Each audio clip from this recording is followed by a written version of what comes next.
Praise the lord. యేసుతో ప్రతిదినం అనే ఆత్మీయ కార్యక్రమానికి మిమ్మల్ని అందరినీ ప్రేమతో ఆహ్వానిస్తున్నాం. ప్రియ దేవుని బిడ్డలారా, మీరంతా బాగున్నారు కదా? ఉదయమే లేచి ప్రార్థించి దేవుని యొక్క వాక్యాన్ని చదివి ఉన్నారని నేను నమ్ముతున్నానండి. అలాగే మన దేవుడు ప్రతినిత్యమైనట ప్రతిరోజు మనకు మీద నూతన వాత్సల్యత కలుగుచున్నదట. ప్రియ దేవుని బిడ్డలారా, నూతన కృపను మనకు అనుగ్రహిస్తూ నూతనమైన వాత్సల్యత మన మీద అనుగ్రహిస్తూ దేవాది దేవుడు మనల్ని నడిపిస్తున్నందుకు దేవునికి మహిమ కలుగును గాక. మరి ఈ దినం కూడా శ్రేష్టమైన వాగ్దానం ప్రభు మనకి ఇచ్చారండి. ఆ వాగ్దానం ఏమిటో చదువుకుందాం. కీర్తనల గ్రంథము 30వ అధ్యాయము 2వ వచనాన్ని చదువుకుందాం. యెహోవా నా దేవా, నేను నీకు మొర్ర పెట్టగా నీవు నన్ను స్వస్థపరిచితివి. Praise the lord. దేవుని బిడ్డలారా, ఇది వాగ్దానం కాదు కానండి, దావీదు తన యొక్క అనుభవాన్ని తెలియజేస్తున్నాడు. తన జీవితంలో దేవుడు చేసిన కార్యాన్ని గురించి ఆయన తెలియజేస్తున్నాడు. దేవుని బిడ్డలారా, ఆయన అంటున్నారు కదా, యెహోవా నా దేవ, నేను నీకు మొర్ర పెట్టగా నువ్వు నన్ను స్వస్థపరిచితివి అని. అవును, మన దేవుడు ఎవరంటే స్వస్థపరిచే దేవుడు అండి. ఆయన అన్నారు, యెహోవా నాయన నేనే నిన్ను స్వస్థపరుస్తానని ప్రభు చెప్పారు కదా. ఆయన మాత్రమే స్వస్థత మనకు అనుగ్రహించే దేవుడై ఉన్నాడు. అనేక రోగాల్లో, సమస్యల్లో, మరి భయంకరమైన మరణకరమైన వ్యాధులు, అలాగే క్యాన్సర్ కావచ్చు, హెచ్ఐవి కావచ్చు, అలాగే దీర్ఘకాలిక వ్యాధులు కావచ్చు, మరి అనేక రకాల వ్యాధులతో మీరు బాధపడుతూ ఉండవచ్చు. ఒకవేళ ఆ వ్యాధులను బట్టి డాక్టర్స్ చుట్టూ తిరిగి మరి కంటిన్యూస్గా మెడిసిన్ వేసుకుంటూ ఉన్న నయం కాక బాధపడుతూ ఉండవచ్చు. దేవుని బిడ్డలారా, ఏ వైద్యుడి దగ్గరికి వెళ్ళినా, ఏ వైద్యుడిని ఆశ్రయించినా ఎక్కడ కూడా నీకు స్వస్థత రాలేదా? ఎవ్వరు నేను బాగు చేయలేదా? అదే రోగంతో బాధపడుతూ కృంగిపోయి ఉన్నావా? ఈరోజు నీ ప్రభు నీతో మాట్లాడుతున్నారు.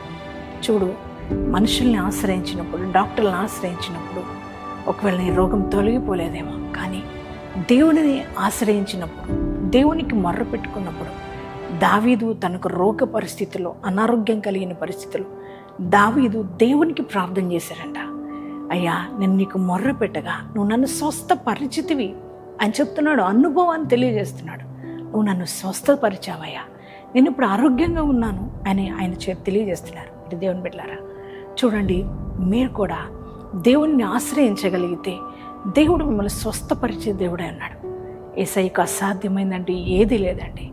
ఆయన పొందిన దెబ్బలలో మనకు స్వస్థత అనుగ్రహించిన దేవాది దేవుడై ఉన్నాడు. ఒకవేళ ఇన్ని రోజులు డాక్టర్ల చుట్టూ తిరిగాను, డాక్టర్ నా వల్ల కాదన్నాడు, నన్ను విడిచిపెట్టాడు, ఈ రోగం ఇంతేనంట, ఇక పోదంట, నేను ఇలాగే ఉండి చనిపోతానంట అని ఒక కృంగిపోయి ఉన్నావేమో. నీకు ఒక శుభవార్త ఏంటంటే, నువ్వు చనిపోవు, దేవుడు నిన్ను బాగు చేయగలిగిన వాడు. నువ్వు దేవుని ఆశ్రయించగలిగితే, యేసయ్యకు నువ్వు మొర్ర పెట్టగలిగితే, మరి ఏ వ్యాధి అయినా ఆయన స్వస్థపరుస్తాడండి. ప్రియ సహోదరి, సహోదరుడా, ఈరోజు ఈ వాగ్దానం వింటున్నా, నీ శరీరంలో ఏ రోగం ఉంది?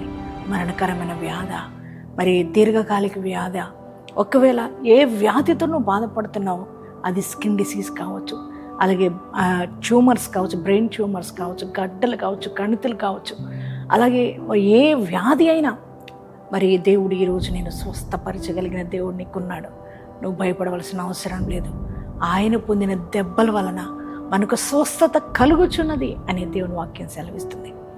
దేవుని పిల్లారా, వైద్యుడు వంటి మన మానవుడు కాదు మన దేవుడు.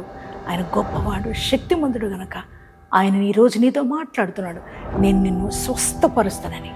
నీకు ఏ వ్యాధి ఉన్నా ప్రభుకు మొర్ర పెడితే ఆయన నిన్ను స్వస్థపరుస్తానని చెప్తున్నాడు కనుక, ప్రియ సహోదరి, సహోదరుడా, మరి దేవుణ్ణి ఆశ్రయించండి, దేవునికి ప్రార్థించండి.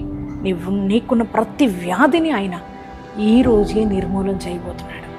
ఈరోజే నీకు స్వస్థత కలగబోతుంది. ఈరోజే దేవుడు నిన్ను ముట్టుకొని స్వస్థపరచబోతున్నాడు.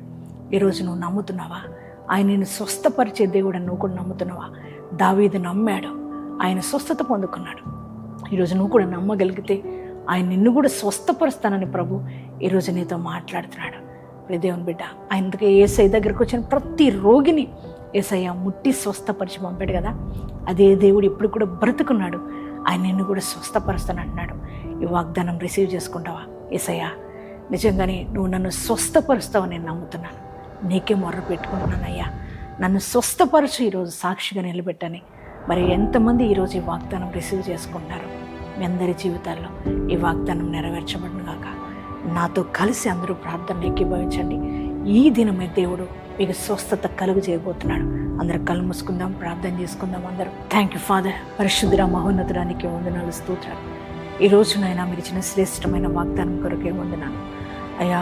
తండ్రి నాయనా, దావీదు అంటున్నాడు తన అనుభవంలో, యెహోవా మా దేవా ప్రభా, నేను నీకు మొర్ర పెట్టగా నువ్వు నన్ను స్వస్థపరిచితివి అని తన అనుభవాన్ని తెలియజేస్తున్నాడు. తండ్రి అవునయ్యా, నువ్వు మాత్రమే స్వస్థపరిచే దేవుడు, నువ్వు మాత్రమే అయ్యా గాయములు కట్టే దేవుడు ప్రభా.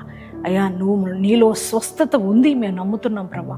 ఈరోజు నాయన ఈ వాగ్దానం వింటున్న బిడ్డలు ఎటువంటి వ్యాధులతో ఉన్నారు ప్రభా, మరణకరమైన వ్యాధులేమో, క్యాన్సర్తో బాధపడుతున్నారేమో, వారిని ఇప్పుడే మీరు తాకండి ప్రభా. వారిలో ఉన్న క్యాన్సర్ కణాలు కాలిపోవునుగాక, యేసు నామములో వారు స్వస్థత పొందుకుందురుగాక.